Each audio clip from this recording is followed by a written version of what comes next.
고난주간에 이 새벽에 나오신 우리 모든 성도님들을 축복합니다. 십자가 가운데서 베풀어 주신 하나님의 그 크고 놀라우신 은혜를 충만히 누리는 그런 귀한 고난주간이 되시길 간절히 소망합니다. 사랑하는 성도 여러분, 우리는 지금 예수님께서 걸어가신 그 고난의 길, 그 십자가의 길을 함께 묵상하려고 합니다.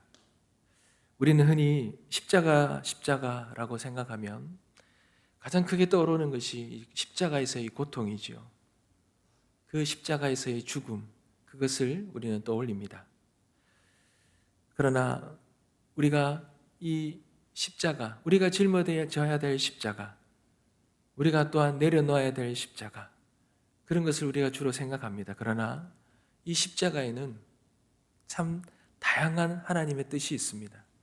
그 중에서도 가장 십자가의 본질이 무엇이냐라고 했을 때 그 십자가의 본질은 순종입니다. 하나님의 아들이신 예수께서 이 죽기까지 복종하신 그 길, 그것이 바로 우리가 함께 걷고자 하는 그러한 십자가의 길입니다. 그렇다면 주님께서는 이 십자가에서 어떤 순종의 모습을 보이셨습니까? 여러분, 우리가 읽었던 6절 말씀을 한번 보겠습니다.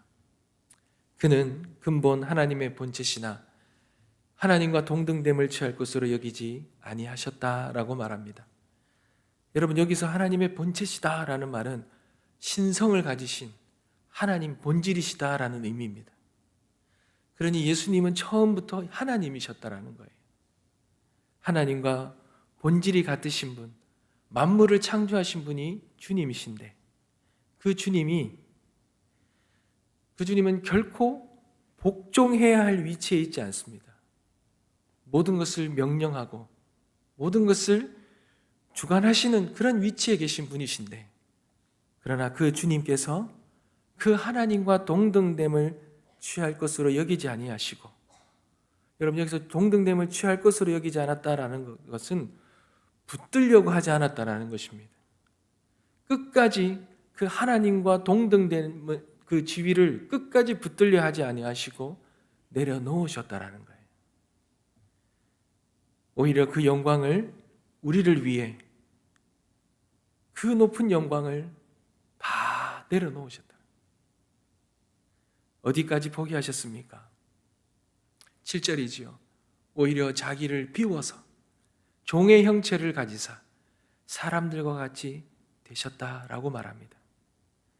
여러분, 여기서 자기를 비우다라는 말은요, 신적인 권위를 내려놓고 인간이 되었다라는 겁니다. 인간인의 자리에 들어왔다라는 것입니다. 왕의 옷을 벗고 종의 옷을 입으셨다라는 거예요.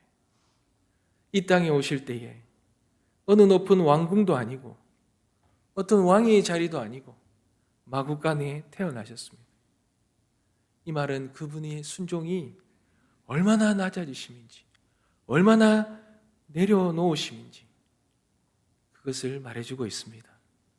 사랑하는 성도 여러분, 주님은 순종해야 될 위치와 순종해야 될 이유가 전혀 없으셨습니다. 그러나 그분은 스스로 그 높은 영광의 자리를 내려놓고 스스로 인간의 모습처럼, 그 낮은 곳처럼 낮아지신 그 순종을 택하신 분이 우리 주님이십니다. 감람나무에 열매가 많이 열리는 가지는 항상 아래로 휘어져 있습니다. 높은 가지에는 열매가 잘 맺히지 않습니다. 왜이겠습니까? 무게를 견디고 낮아진 가지에 열매가 달리기 때문에 그렇습니다. 순종은 낮아짐에서 열매를 맺는 믿음의 가지입니다. 내 뜻을 내려놓고 하나님의 뜻이 맺어지기 시작하는 것이죠. 주님은 그렇게 진짜 낮아지신, 진짜 순종의 낮아지심을 행하셨던 것입니다. 진짜 순종은요, 붙잡고 있는 것을 놓는 것입니다. 포기하는 것입니다. 거기서부터 시작합니다. 나의 권리, 나의 주장을, 그 모든 걸 내려놓을 때 비로소 하나님의 뜻이 열리는 것이죠. 예수님의 순종은 그렇게 포기의 용기에서 시작된 사랑이었습니다. 순종은 단지 명령을 따르는 것이 아니에요. 비우는 것입니다. 내가 가진 모든 것을 내려놓는 것이죠. 예수님은 하나님의 아들이셨지만 아무것도 주장하지 아니하시고 종으로 오시면서 자기를 다 비우셨습니다. 약해서 비운 것이 아니지요. 내려놓을 수 있는 강함이 있으셔서 내려놓으신 것입니다. 권리를 내려놓는 자만이 하나님의 뜻을 따를 수 있기에 주님은 기꺼이 그 모든 것들을 내려놓으신 것입니다. 나룻배는 강의 흐름을 거슬러 가지 않습니다. 노를 젓지도 않습니다. 흐름에 따라 그냥 따라갈 뿐인데 목적지에 다다르는 것이죠. 억지로 방향을 틀려고 하지 않고 그 물살의 흐름에 몸을 맡기는 것입니다. 순종은 그렇습니다. 내 방향을 고집하지 않습니다. 하나님의 흐름에 몸을 싣는 것입니다. 그것이 때로는 느려 보여도, 내가 원하는 곳으로 가는 것 같지 않아 보여도 결국은 하나님의 목적지에 닿게 되는 것이지요. 사랑하는 성도 여러분, 우리는 그런 비움의 순종의 삶을 살아가고 있습니까? 하나님의 뜻을 따르기 위해 내려놓아야 될 것이 있습니까? 주님은 그렇게 하나님 되심을 내려놓고 주님의 뜻을 따랐던 그것이 바로 십자가에서 보여주신 순종입니다. 그런데 주님의 포기와 낮아지심은 여러분 여기에서 멈추지 않습니다. 8절을 보십시오. 사람의 모양으로 나타나사 자기를 낮추시고 죽기까지 복종하셨으니 곧 십자가에 죽으심이라. 사랑하는 성도 여러분, 주님의 이 포기와 이 낮아지심, 그 끝이 바로 십자가였다라는 거예요. 한마디로 죽기까지 복종하셨다라는 것입니다. 아무나 할 수 있는 것이 아니지요. 높아지고자 하는 마음, 우리의 본성인데 그것을 억지로 내려놓는 것도 어려운데, 그런데 죽기까지 내려가는 것 쉽지 않지요. 그러니 순종이라는 것은 한 번의 순간의 결단으로 이루어지는 것이 아닙니다. 한 걸음 한 걸음 끝까지 걸어갈 때 순종이 이루어지고, 그렇게 끝까지 걸어가는 그 발걸음 속에서 피나는 나와의 싸움 속에서 그렇게 이루어지는 것이 십자가의 순종입니다. 주님도 겟세마네 동산에서 땀을 피처럼 흘리시며 기도하시며 주님도 고백하셨습니다. 내 원대로 마시옵고 아버지의 원대로 하시옵소서. 그 고백은 하나님에 대한 신뢰에서 자신의 목숨까지도 내려놓는 그 진정한 순종의 고백이었고, 그것이 바로 십자가 위에서 완성된 것입니다. 사랑하는 성도 여러분, 아브라함이 아들 이삭을 데리고 그렇게 모리아 산으로 올라갑니다. 장작은 이삭이 지고 칼과 불은 아브라함이 들었습니다. 이삭은 자신이 번제물이 될 것을 알고도 도망치지 않았습니다. 그리고 이삭은 스스로 제단에 올랐습니다.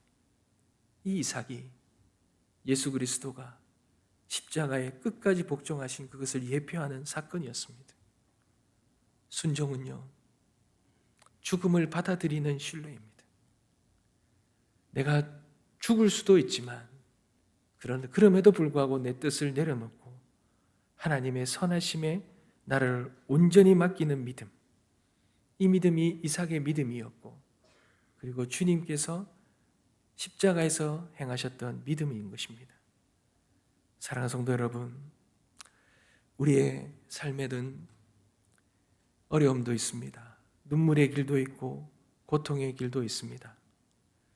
그러나 그 아픔과 고통 속에서도 주님을 신뢰하며 주님이 원하시고 바라시는 그 길을 걸어가고 계십니까? 주님께서는 그런 가운데서도 그 길 가운데 순종하는 자들을 그냥 내버려 두시지 않으십니다. 하나님은 그 순종의 길을 아버지께서 복되다 하시고 놀라운 은혜를 허락하십니다. 여러분, 오늘 우리가 읽지는 않았지만 9절 말씀을 우리 다 같이 한번 마지막으로 읽겠습니다. 9절입니다. 다 같이 읽겠습니다. 시작. 이러므로 하나님이 그를 지극히 높여 모든 이름 위에 뛰어난 이름을 주사. 아멘. 하나님의 뜻을 위해 자신의 목숨까지도 내어놓은 그 순종의 길, 그 눈물의 길, 그 고통의 길, 그 끝에는 부활과 생명이 약속되어 있습니다. 사랑하는 성도 여러분, 우리는 주님의 십자가의 길, 그 순종의 길에서 무엇을 깨닫습니까? 예수님처럼 우리도 각자의 십자가를 지고 따라야 할 부르심이 있습니다. 말씀을 듣는 것만으로는 순종이 아닙니다. 말씀 앞에서 아멘이라고 고백하고 실제로 따라가는 길, 그 길이 비록 어렵고 힘들고 고통과 눈물의 길이라 할지라도 하나님의 뜻이기에, 하나님의 부르심이기에 믿고 신뢰하며 따라가는 그 순종, 그 순종이 주님이 십자가를 행하셨던 순종이고 우리가 걸어가야 될 길임을 믿습니다. 우리가 살아가면서 겪게 되는 그 어떠한 어려움 같을지라도 그 길을 걸을 때 반드시 하나님이 우리를 높여주시리라 믿습니다. 십자가를 지고 순종할 때 그 끝에 반드시 하늘의 영광과 하나님의 그 부활의 은혜와 열매가 기다리고 있음을 믿고 하나님을 신뢰하며 우리에게 주어진 그 십자가의 길을 걸어가는 우리들의 삶이 되어주시길 주님의 이름으로 축복합니다. 우리 찬양을 드리겠습니다.